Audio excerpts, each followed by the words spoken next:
Meus amigos, existe a bizarrice e existe o que a FIFA fez no The Best 2023. Nunca pensei em ser perfeito, mas vou correr pelo direito. Fala, moçada, beleza? O Bruno Formiga na área, convidando você a ficar puto junto comigo, porque a FIFA divulgou os indicados ao The Best 2023. E aí você tem lá os indicados a melhor jogador, a melhor treinador, a melhor treinadora, a gol Puskás, etc. Até aí, poucas questões. Mas na lista dos indicados a melhor jogador, você tem uma absurda e inexplicável ausência do Vinícius Júnior. E ela é absurda e inexplicável sob vários aspectos. Todos esses aspectos, inclusive, descritos no regulamento do prêmio, que já é um puxadinho, porque a FIFA, para acomodar o prêmio de 2022, deu uma esticada no prazo para incluir a Copa do Mundo, que aconteceu entre novembro e dezembro de 22, e no final das contas o FIFA The Best de 2022 contemplou um ano e meio, basicamente, né? Uma temporada e meia.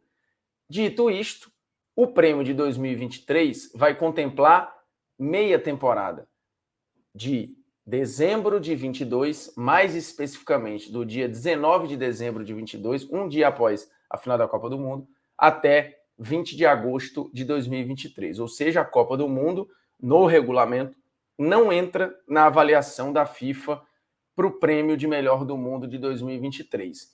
E eis os indicados.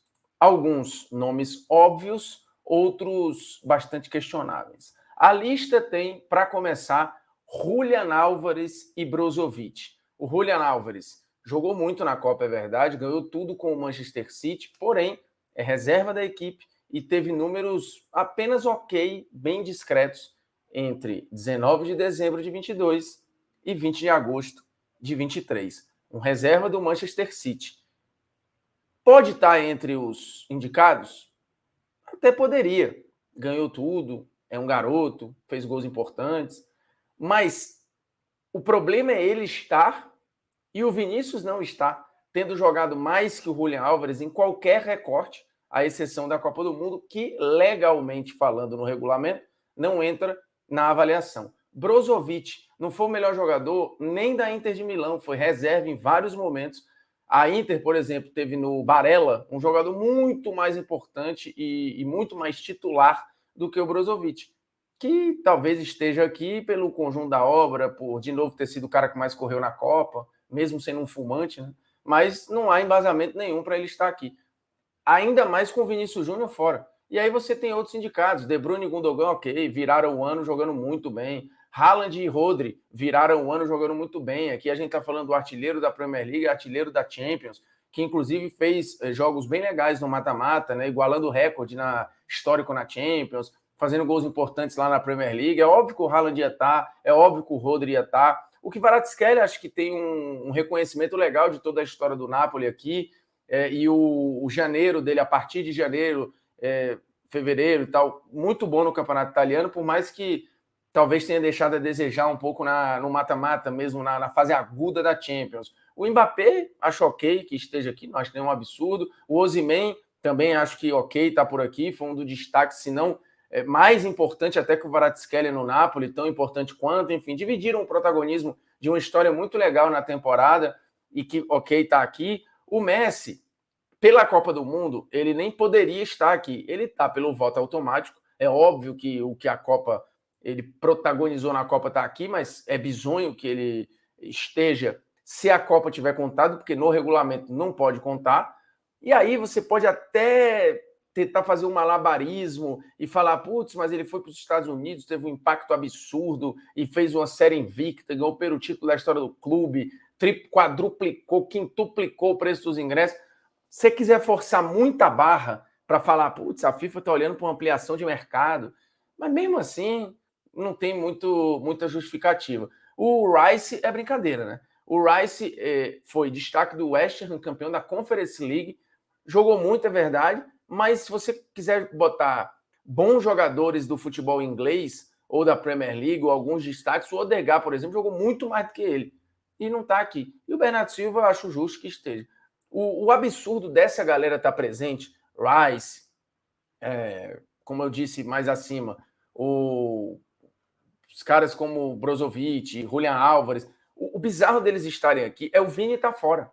Não há justificativa alguma para o Vinícius Júnior estar fora da indicação. E aí, vou mostrar alguns números aqui do SofaScore, inclusive, e quem quiser baixar, o link está na descrição do vídeo, é disparadamente o melhor aplicativo de resultados e estatísticas em tempo real, além de você ter informações complementares de times, de jogadores, de duelos, comparativo entre jogadores, e o SofaScore fez esse levantamento para mostrar a temporada do Vinícius, que, repito, não é toda a temporada que está em jogo, mas eu chegarei lá. O Vinícius teve 64 jogos, 25 gols, 22 assistências, demorava em média 116 minutos para participar de um gol, né? Praticamente todo jogo ele tinha algum tipo de impacto, ganhou 3 títulos.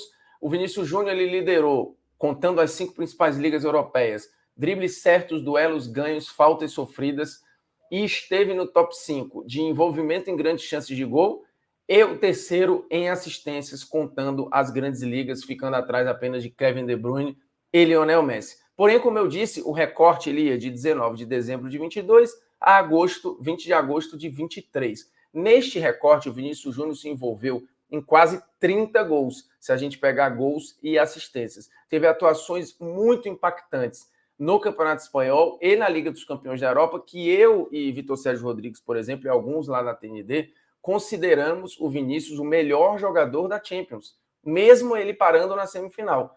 Mesmo ele não sendo campeão, o Vinícius, para mim, foi na Champions o melhor jogador num geral. Entendendo que o Haaland foi destaque, foi artilheiro, eu acho que o Vinícius foi o melhor jogador. Ou seja, no recorte do regulamento, ele ainda estava jogando muito e jogou muito.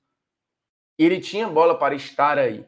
Mas, para além disso, tem um outro ponto no regulamento que me chama muito a atenção, em que o Vinícius foi o maior destaque do mundo neste ponto.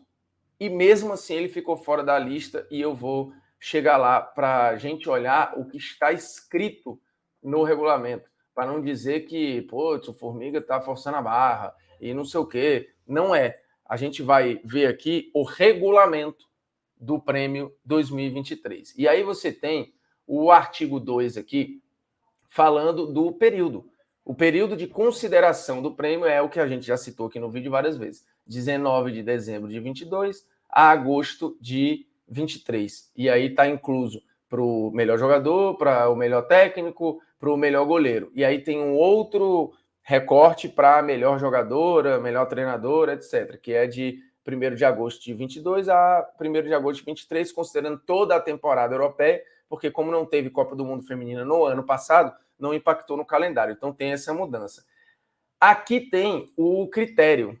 O que deve ser levado em consideração no artigo 3? E é aqui que está o ponto, para mim, mais grave da ausência do Vinícius. Os prêmios eles vão ser baseados na performance no campo e na conduta geral do jogador dentro e fora de campo. Se atentem a esta frase: a conduta do jogador dentro e fora de campo. O Vinícius Júnior foi, na temporada, no mundo inteiro, o jogador que mais se levantou contra o racismo no futebol. Até porque ele foi a maior vítima disso no futebol espanhol durante todo este período. Seja o período de corte do prêmio, ou seja a temporada como um todo. O Vinícius, eu já falei sobre isso aqui no canal, em média, em 70% dos jogos, fora de casa no espanhol, ele sofreu com atos racistas. Pouquíssimos foram levados para frente e basicamente você não teve punição, mas o Vinícius gravou vídeo, fez campanha, esteve ali, levantou a voz, fez protesto em campo e fora dele e virou um símbolo de luta contra o racismo, que a FIFA diz combater, que a UEFA diz combater, mas que na prática quem combateu ou quem brigou e quem peitou foi o Vinícius Júnior.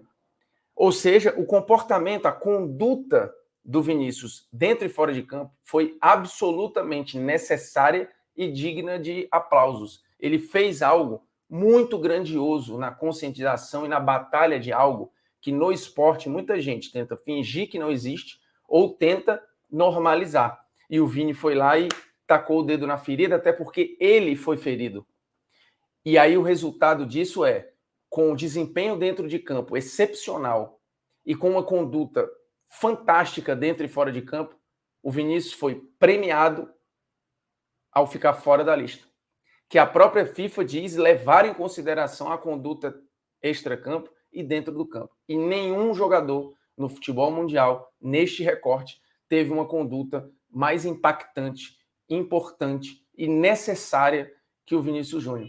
E aí ele acaba ficando fora do prêmio. Não há, sob nenhuma ótica, explicação plausível, racional ou aceitável para o Vinícius Júnior ter sido ignorado na lista que, o pior dos cenários, ela é previamente elaborada pela FIFA e é mandada para um conselho que aprova ou não para a divulgação dos nomes. Ou seja, alguém errou no começo, alguém errou no meio e alguém errou no fim.